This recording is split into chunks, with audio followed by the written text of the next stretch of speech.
बहुजन समाज में जन्मे सभी महापुरुषों को कोटि कोटि प्रणाम। और आज का ये महत्वपूर्ण जो वेबिनार है, जो राष्ट्रीय बौद्ध महासभा के द्वारा आयोजित है, और आज का विषय है धम्म चक्र प्रवर्तन पूर्णिमा, या हमारे मार्गदर्शक कहते हैं जो मुड़ी पूर्णिमा। तो इसी तरह ये आषाढ़ गुरु पूर्णिमा के मंगल अवसर पर धम्म चर्चा का कार्यक्रम है। तो आज के इस कार्यक्रम को शुरुआत करने के लिए आज के अध्यक्ष, हमारे संस्थापक, हमारे राष्ट्रीय अध्यक्ष महोदय मान्यवर धम्म प्रकाश भारती साहब जी को मैं निवेदन करता हूं कि आज के कार्यक्रम को शुरुआत करने के लिए हमें अनुमति प्रदान करें। महाकारुण्य तथागत गौतम बुद्ध बोधिसत्व परम पूजनीय बाबा साहब डॉक्टर अम्बेडकर जी, बहुजन समाज में जन्मे सभी संत गुरुओं को नमन करते हुए आज के हमारे धम्म चक्र प्रवर्तन दिवस यानी कि गुरु पूर्णिमा के पुण्य अवसर कार्यक्रम के मुख्य अतिथि आदरणीय हमारे राष्ट्रीय आचार्य इंजीनियर किशोर बौद्ध साहब, हमारे राष्ट्रीय कार्यकारी अध्यक्ष माननीय बादल सिंह बौद्ध साहब, आज इस कार्यक्रम का संचालन कर रहे हमारे राष्ट्रीय उपाध्यक्ष धम्म प्रिय M.R. प्रशांत साहब, देश भर से जुड़े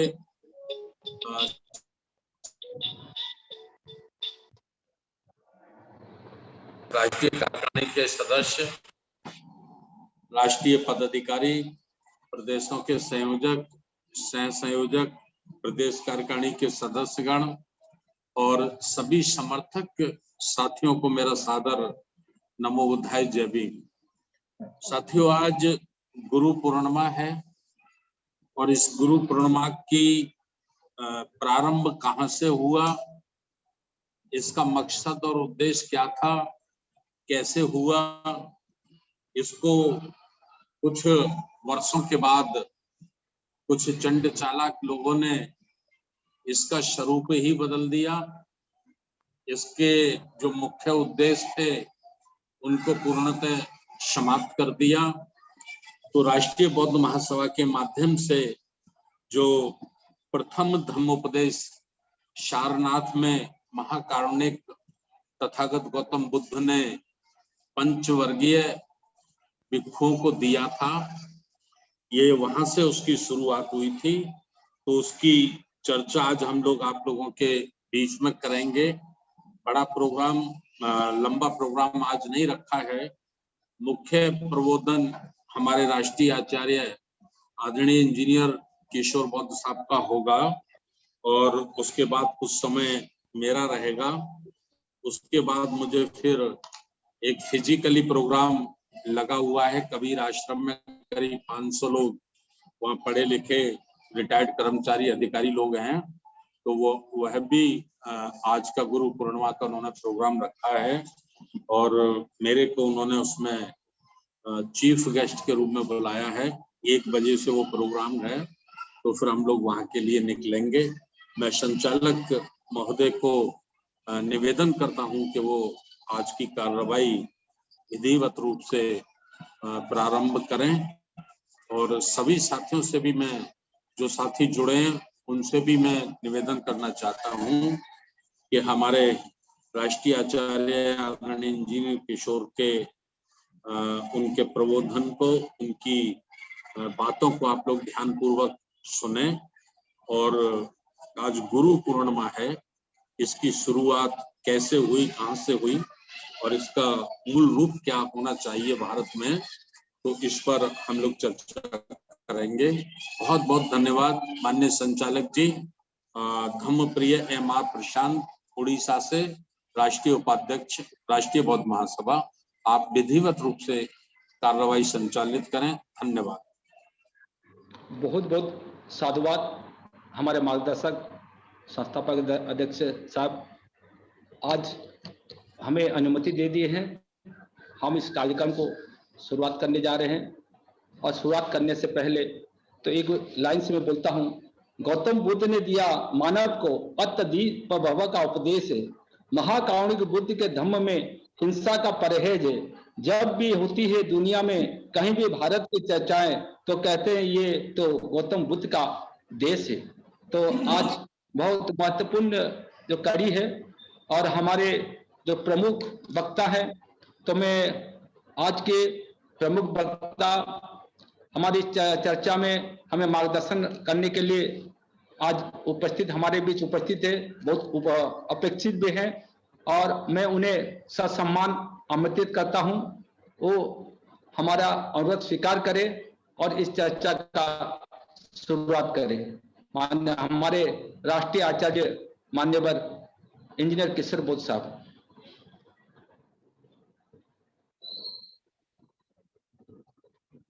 सभी को जय भीम। चर्चा को जय भीम। जय भीम। जय भीम। जय भीम।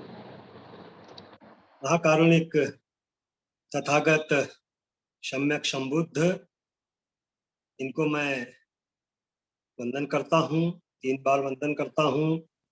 बोधिसत्व परम पूज्य डॉक्टर बाबा साहब अम्बेडकर, इनको भी मैं वंदन करता हूँ।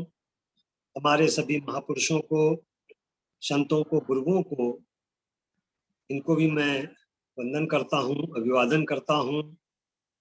आज इस वेबिनार मीटिंग में हमारे राष्ट्रीय अध्यक्ष सम्माननीय धर्म प्रकाश भारती बौद्ध साहब, कार्यकारी अध्यक्ष सम्माननीय बादल सिंह बौद्ध जी, संचालक G M R Prashant ji, और जो भी हमारे पदाधिकारी जुड़े हैं, कार्यकर्ता जुड़े हैं, आप सभी को पुनः मेरा सादर जय भीम। और चूंकि आज आषाढ़ी पूर्णिमा है, हाँ मोबाइल को ऐसा कर लीजिए जी। हेलो, अब ठीक है। आज आषाढ़ी पूर्णिमा है, जिसे गुरु पूर्णिमा भी कहा जाता है। इस दिन दुनिया को सबसे बड़े महागुरु मिले थे और आज के ही दिन से वर्षावास भिक्षु संघ का प्रारंभ होता है। तो ऐसे पावन पर्व पर, ऐसे पवित्र अवसर पर मैं वेबिनार में जुड़े हुए सभी हमारे पदाधिकारी, उपासक, उनको परिवार सहित हार्दिक बधाई भी देता हूँ, मंगल कामनाएं भी करता हूँ। और इसके अलावा सभी को मेरी ओर से हार्दिक बधाइयाँ। पूर्णिमा का हमारे बौद्ध संस्कृति में बड़ा महत्व है। तथागत सम्यक संबुद्ध को जो उनका जन्म हुआ, उनको ज्ञान प्राप्त हुआ, उनको बोधि प्राप्त हुई, उनका महापरिनिर्वाण हुआ, वो वैशाख पूर्णिमा कहलाती है, जिसे त्रिगुण पावन पूर्णिमा भी कहा जाता है। आषाढ़ पूर्णिमा जो आज का दिन है, इस दिन तथागत ने पहला धम्मचक्र प्रवर्तन किया था और इसीलिए उन्हें गुरु का दर्जा मिला था, तो ये गुरु पूर्णिमा भी कहलाती है। और आज के ही दिन से जो भिक्षु संघ तैयार हुआ था, तो इनका वर्षावास 3 माह के लिए प्रारंभ होता है। इसी तरह से अश्विन पूर्णिमा होती है, जो ये 3 माह का वर्षावास होता है, इसका उस दिन समापन होता है। इसी तरह से एक कार्तिक पूर्णिमा भी होती है। ऐसा माना जाता है कि इस दिन 60 अरहत भिक्षुओं को तथागत ने धम्म देशना के लिए, धम्म प्रचार के लिए पूरे क्षेत्र में अलग अलग दिशाओं के लिए भेजा था। तो ये पूर्णिमाएं जो हैं हमारे बौद्ध संस्कृति में बड़ा महत्व रखती हैं, बड़ा स्थान रखती हैं। ये अलग बात है कि ब्राह्मणवादियों ने बाद में प्रतिक्रांति के तौर पर पूर्णिमाओं को अपने साथ जोड़कर हमको कमजोर करने की कोशिश किया, लेकिन बाबा साहब की वजह से आज हम इन सारी चीजों को बेहतर तरीके से जानने लगे हैं, समझने लगे हैं। तथागत बुद्ध की जो क्रांति है, तथागत बुद्ध का जो संदेश है, तथागत बुद्ध की जो विचारधारा है, इसको समझने के लिए हम जो भ्रमित लोग हैं इस देश के, और इस देश के ही नहीं पूरी दुनिया के, तो उन्हें अपने मार्गदर्शक के रूप में बाबा साहब अम्बेडकर को स्वीकार करना चाहिए। बाबा साहब अम्बेडकर ने तथागत के बारे में, बुद्ध के बारे में, गौतम बुद्ध के बारे में, सम्यक समबुद्ध के बारे में, उनके जीवन को लेकर, उनके जीवन के पूरे अवसरों को लेकर, घटनाओं को लेकर, उनकी विचारधारा को लेकर विस्तार से सारी बातों को किताबों के माध्यम से जाहिर किया है। उस आधार पर जो हमारा पवित्र धम्म ग्रंथ है, बुद्ध और उनका धम्म, उस आधार पर हम ये कह सकते हैं कि तथागत का जो जन्म है वो ईसा से 563 ईसा पूर्व कपिल वस्तु और देवदह के बीच में जो लुम्बिनी वन पड़ता है उसमें उनका जन्म हुआ था वैशाख पूर्णिमा के दिन। बाद में शाक्य और कोलियों के बीच में जो विवाद पैदा हुआ, जो कलह पैदा हुआ और युद्ध की जो नौबत आई रोहिणी नदी के पानी को लेकर, तो उस परिणति से तथागत बुद्ध को, जो पहले सिद्धार्थ गौतम थे, उनको अभिनिष्क्रमण करना पड़ा, गृह त्याग करना पड़ा। और उस दौर में जंगल में जाकर लोग जो भी क्रियाकलाप करते थे उसके लिए उन्हें जंगल में जाना पड़ा। 6 वर्ष की कठोर तपश्चर्या के पश्चात बाबा साहब अम्बेडकर ने बुद्ध और उनके धम्म में ये बताया है कि उरुवेला में जब वो वट वृक्ष के नीचे बैठे थे तो वहां पर जो गृहपति सेनानी जो है उनकी कन्या सुजाता, उसने जो मन्नत मान के रखी थी, तो उनकी दासी पुन्ना के बताए अनुसार बुद्ध जो हैं वट वृक्ष के नीचे बैठे हुए थे। उन्हें सुजाता ने स्वर्ण पात्र में खुद के द्वारा बनाई हुई खीर खिलाई। इसके पश्चात तथागत 40 दिनों का भोजन इकट्ठा करके बोध गया में पीपल के वृक्ष के नीचे बैठकर पुनः अपने ज्ञान के लिए, अपनी समस्या के निवारण के लिए वहां ध्यान लगाकर बैठे, जिन्हें 4 सप्ताह में ही ज्ञान प्राप्त हो गया। वो जो ज्ञान था जिसको बाद में बुद्ध ने बोध गया में तो उन्हें ज्ञान प्राप्त हुआ, लेकिन बुद्ध जो थे उन्होंने वहीं से ज्ञान का जो प्रचार प्रसार है वहां से शुरू नहीं किया। वो वहां से सारनाथ पैदल गए, क्योंकि उन्हें इस बात की जानकारी लगी कि जो उनके पुराने परिचित परिव्राजक थे, जो गृह त्याग किए हुए जंगल में थे, जिनमें अश्वजीत थे, महानाम थे, वाष्प थे, कौंडिन्य थे, बद्दीय थे, उन्हें पता चला कि ये सारे पांचों परिव्राजक, उस समय वो भिक्खु नहीं बने थे, वो सारनाथ में हैं। तो वो सारनाथ गए। तो बाबा साहब अम्बेडकर की जो विचारधारा है, जो उन्होंने बुद्ध और उनके धम्म में या और भी अन्य ग्रंथों में बताया है कि बुद्ध वास्तव में क्या करना चाहते थे, बुद्ध वास्तव में क्या बनाना चाहते थे, बुद्ध वास्तव में क्या परिवर्तन लाना चाहते थे, ये ज्यादा महत्वपूर्ण है। तो बुद्ध जो है वो बाबा साहब अम्बेडकर के अनुसार पूरी दुनिया को बदलना चाहते थे। वो एक आदर्श समाज का निर्माण करना चाहते थे, वो एक आदर्श राष्ट्र का निर्माण करना चाहते थे, वो एक आदर्श विश्व का निर्माण करना चाहते थे, जिसे हम मानवता का कल्याण कहते हैं। तो मानवता का कल्याण कब होगा? जब एक आदर्श समाज स्थापित होगा, जब एक आदर्श राष्ट्र स्थापित होगा, जब एक आदर्श विश्व स्थापित होगा। तो ये आदर्श राष्ट्र या आदर्श समाज किस आधार पर स्थापित होगा, इस बात को बाबा साहब अम्बेडकर ने बड़े स्पष्ट तरीके से बताया है कि जो समानता पर आधारित होना चाहिए, जहां पर किसी प्रकार की कोई ऊंच नीच ना हो, किसी प्रकार की कोई गैर बराबरी ना हो, कोई छोटा ना हो, कोई बड़ा ना हो, कोई किसी कुल का ना हो, कोई किसी कुल का ना हो, इंसान और इंसान के बीच में समानता होनी चाहिए, बराबरी होना चाहिए। यहाँ तक कि स्त्री और पुरुष के बीच में भी बराबरी होना चाहिए, समानता होना चाहिए, सभी को बराबरी की आजादी होना चाहिए, स्वतंत्रता होना चाहिए, किसी प्रकार का कोई अन्याय नहीं होना चाहिए। ये इस तरह का एक आदर्श समाज बुद्ध बनाना चाहते थे, जिसके आधार पर समाज में किसी भी प्रकार की कोई कलह न हो, समाज में किसी प्रकार का कोई विवाद न हो, किसी के साथ कोई अन्याय न हो, महिलाओं को भी लोग आदर की नजर से देखें, लोग उनका भी सम्मान करें, तो ये किस आधार पर होगा? जब समाज इन सिद्धांतों को स्वीकार करेगा।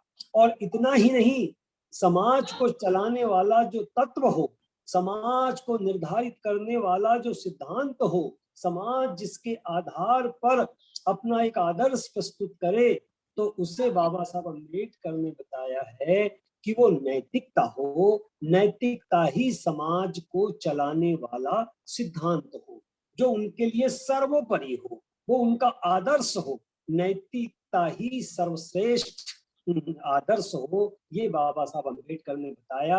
और इतना बताया कि तथागत ने अपने ही धर्म में अपने लिए कोई स्थान नहीं रखा, अपने स्थान पर उन्होंने नैतिकता को स्थान दिया।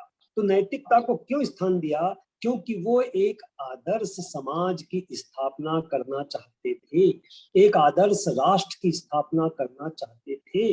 और ऐसा क्यों करना चाहते थे, उसको भी बाबा साहब अम्बेडकर ने बताया कि तथागत के जीवन में जो शुरुआती दौर था, उस समय जो समाज की स्थिति थी, वो असमानता पर आधारित थी, बंदिशों पर थी, गैर बराबरी पर थी, अन्याय अत्याचार थे, महिला और पुरुष बराबर नहीं थे, अनैतिकता का बोलबाला था। इसीलिए बुद्ध चाहते थे कि इस तरह से नए सिरे से समाज का निर्माण होना चाहिए।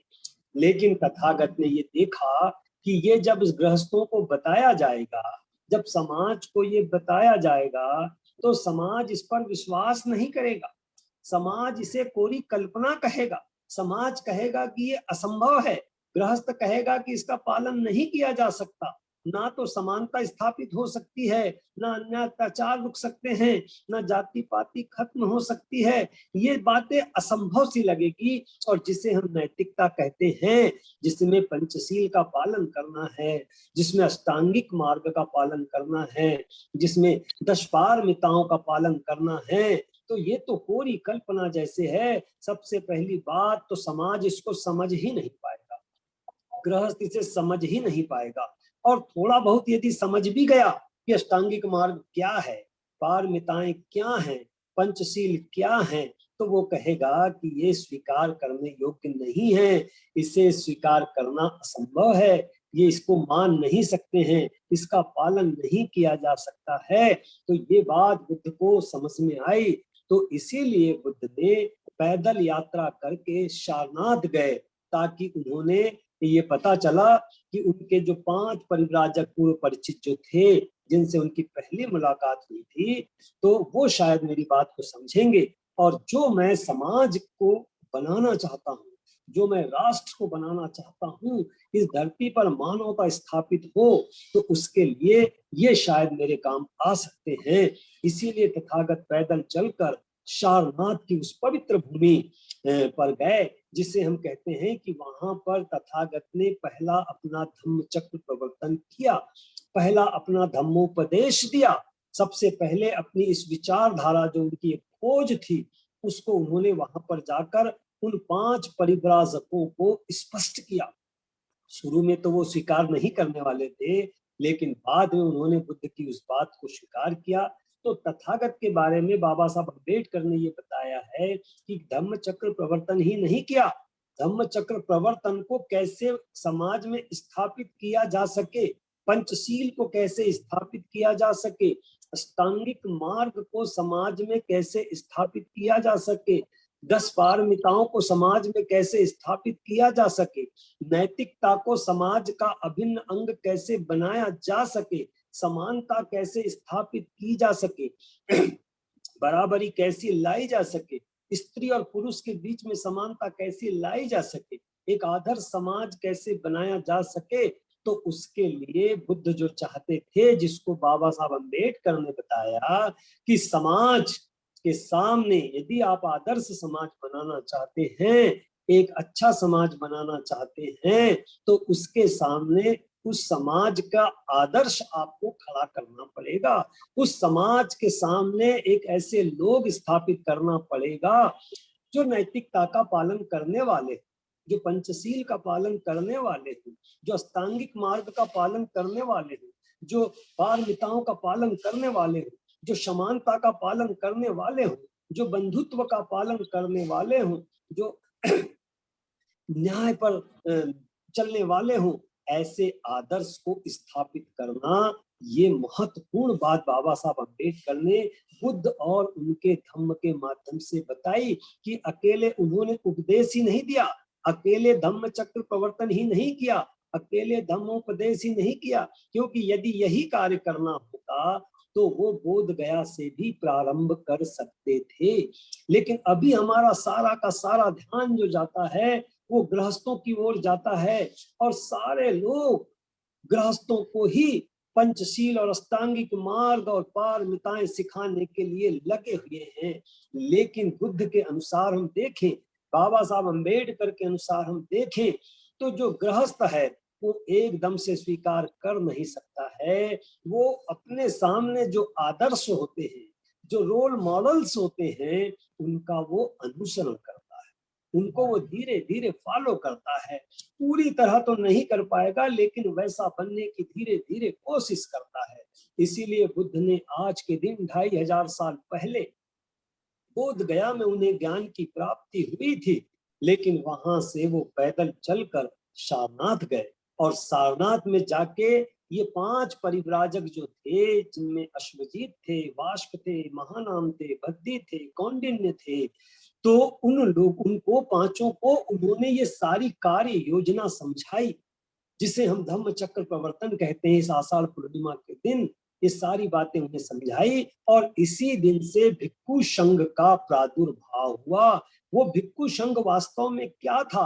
तो वो भिक्खु संघ जो था वो वास्तव में समाज को जो आप बनाना चाहते हैं, समाज को आप जिस दिशा में लेकर जाना चाहते हैं, जैसा समाज आप बनाना चाहते हैं, जैसा राष्ट्र आप बनाना चाहते हैं, जिस आधार पे आप मानवता का कल्याण करना चाहते हैं, तो उनके लिए ऐसे लोग जिनके लिए ये सारे सिद्धांत एक नियम की तरह हो, व्रत की तरह हो, जो 100% उसको पालन करें, 100% समानता का पालन करें, 100% नैतिकता का पालन करें, 100% पंचशील का पालन करें, ऐसे लोग समाज के सामने होना चाहिए। और एक से काम नहीं चलेगा, ऐसे लोग जनसंख्या के अनुपात में इतने हों कि समाज उनके घेरे में आ जाए, और समाज फिर ऐसे रोल मॉडल्स को, ऐसे आदर्श को अपना कर, अपना आदर्श मानकर, अपना रोल मॉडल मानकर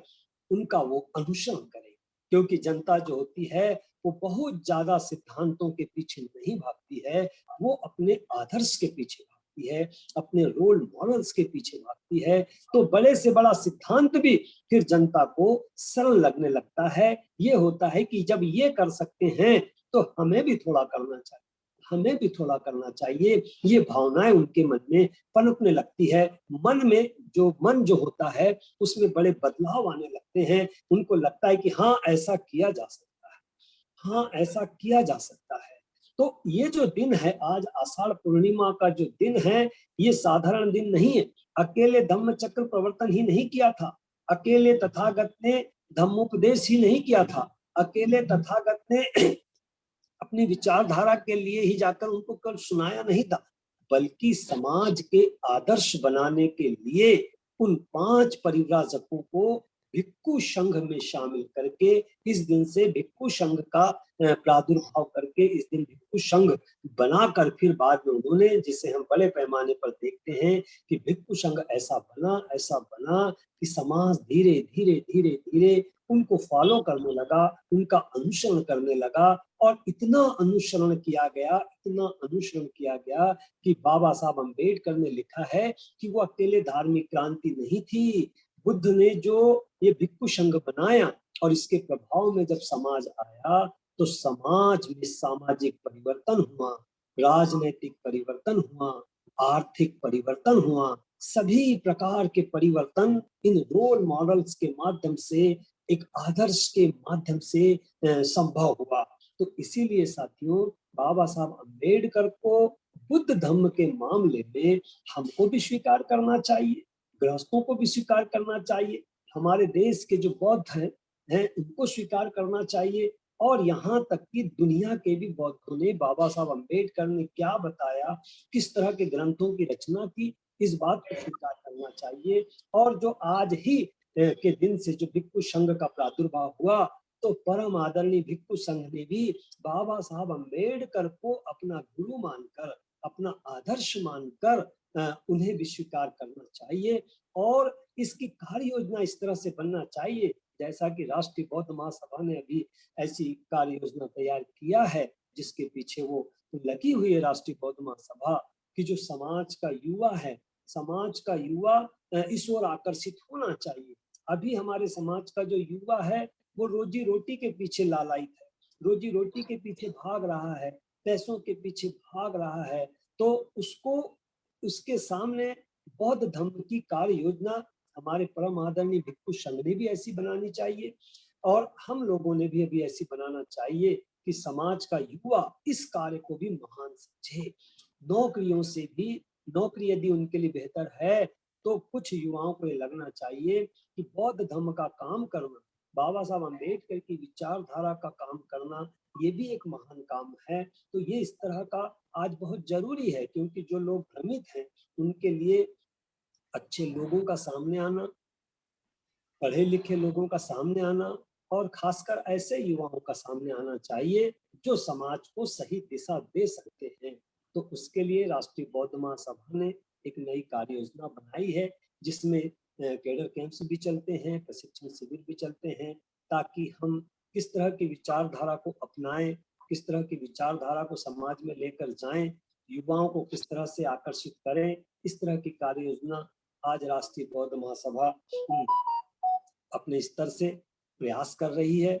हमारे राष्ट्रीय बौद्ध महासभा के जितने भी पदाधिकारी हैं, जितने भी कार्यकर्ता हैं, जितने भी शुभ चिंतक हैं, जितने भी समर्थक हैं, मैं उनसे आज पवित्र दिन पर ये अपील करना चाहता हूँ कि छोटे मोटे मतभेदों को दूर रख के, छोटी मोटी बातों को दूर रख के, बेवजह जो दूसरे हम संगठनों की बर्बादी के कारण देखते हैं, तो इस तरह की बातों को दरकिनार करके, छोटी मोटी गलतियां स्वाभाविक हैं, हम इंसान हैं तो छोटी मोटी गलतियां होंगी ही, लेकिन उनको नजरअंदाज करके हम अपने संगठन को बड़े स्तर तक ले जाकर समाज को नई दिशा दे सके, देश को नई दिशा दे सके, इस पर ज्यादा से ज्यादा प्रयास करने की आवश्यकता है। युवाओं को इस ओर किस तरह से आकर्षित कर सकते हैं, हम गृहस्थों की इसमें बहुत बड़ी भूमिका हो सकती है। तो ऐसे पावन अवसर पर हम सारी चीजों को भुलाकर आज एक अच्छे मुकाम पर राष्ट्रीय बौद्ध महासभा पहुंची हुई है। देश भर में आज हमारे शिविर चलते हैं, प्रशिक्षण शिविर चलते हैं, कैडर कैंप्स चलते हैं। तो कहीं कोई नुकसान न हो जाए, कहीं कोई अड़चन न आ जाए, उसमें कहीं हमारा ही रोल न हो जाए इसके पतन में। तो इसीलिए हम सारे अपने मतभेदों को भूलकर, या किसी भी प्रकार की कोई बात दिमाग में हो तो अपने मन को निर्मल करें, अपने चित्त को निर्मल करें। किसी भी व्यक्ति के प्रति किसी प्रकार का कोई भाव नहीं रखना है, सभी को तटस्थ भाव से लेकर अपनी संस्था पर पूरा ध्यान केंद्रित करके कि मेरी ये संस्था है, मेरी संस्था ने मुझे पहचान दी है, मुझे अपनी संस्था के माध्यम से समाज को नई दिशा की ओर लेकर जाना है, राष्ट्र को नई दिशा की ओर लेकर जाना है, और जो समाज को लीड करने वाले लोग हैं उनमें अच्छी भावना पैदा करना है, ताकि वो समाज के लिए अच्छे से अच्छे काम कर सकें। ऐसी भावनाओं से प्रेरित होकर हमें राष्ट्रीय बौद्ध महासभा को मंजिल तक पहुंचाना है, आगे बढ़ाना है। आज मैं ऐसी आप लोगों से अपील करना चाहता हूँ। ये आज गुरु पूर्णिमा भी है, आज आषाढ़ी पूर्णिमा है, एक पवित्र दिन है। तो ऐसे दिन हम सारी बातों को भुलाकर अपने चित्त को आज निर्मल करके, मन को हम आज निर्मल करके, मन में किसी प्रकार के कोई भाव ना रखते हुए हम आगे बढ़ें, छोटी मोटी बातों को दरकिनार करके हम आगे बढ़ें, राष्ट्रीय बौद्ध महासभा को हम आगे बढ़ाएं, और युवाओं को इस क्षेत्र में लाकर प्रशिक्षित करके हम समाज के बीच में उनका पदार्पण कर सकें। ऐसी मैं आप सभी लोगों से हाथ जोड़कर अपील करता हूं। गुरु पूर्णिमा पर, प्रथम धम्मचक्र प्रवर्तन दिवस पर, आषाढ़ी पूर्णिमा पर आप सभी लोगों को पुनः मैं हार्दिक मंगल कामनाएं देता हूं, बहुत बहुत बधाइयां देता हूं, क्योंकि आज हमारे इधर पर वोटिंग थी, इसलिए मैंने समय का थोड़ा सा फेरबदल करवाया था। मुझे पता नहीं था कि साहब को आज एक अलग कार्यक्रम में भी जाना है, तो समय का भी अभाव है। मैं इतनी ही बात करके आप सभी लोगों का बहुत बहुत साधुवाद करता हूँ, बहुत बहुत मंगल कामनाएं करता हूँ। जय भीम, जय भारत, नमो।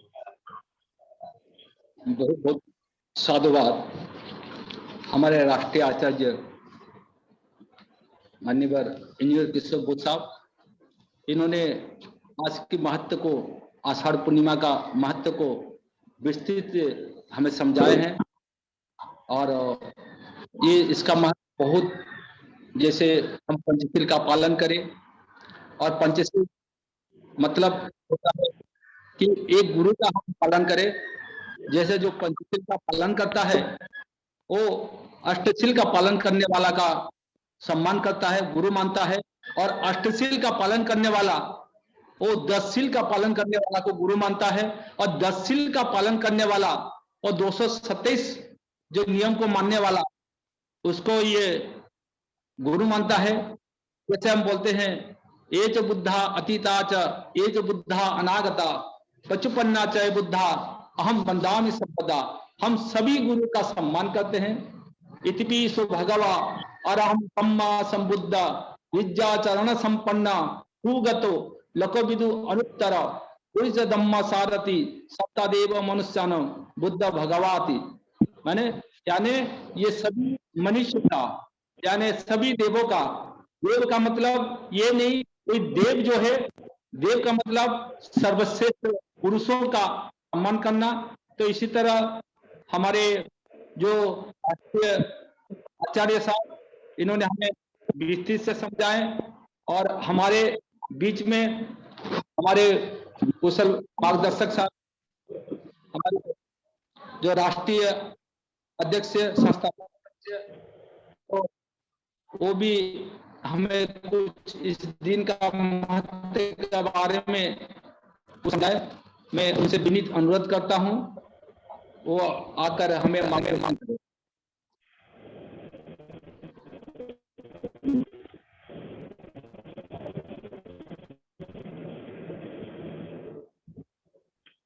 हेलो, मेरी आवाज आ रही है? हेलो जी आ रही। तो मेरा ये दूसरा वाला फोन है, उसका माइक ओपन कर दो।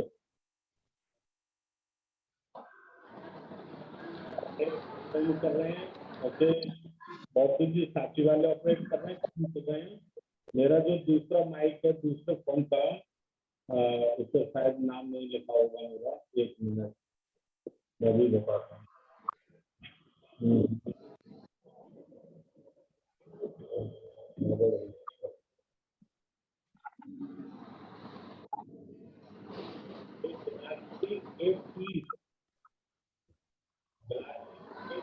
तो ओपन कर दो जरा।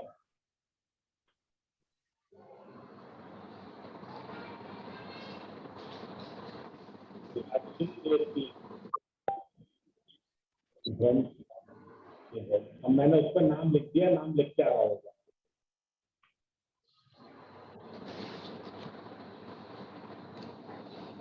धन्यवाद होगा।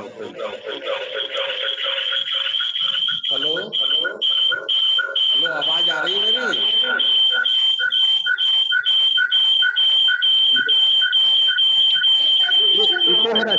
एक बंद कर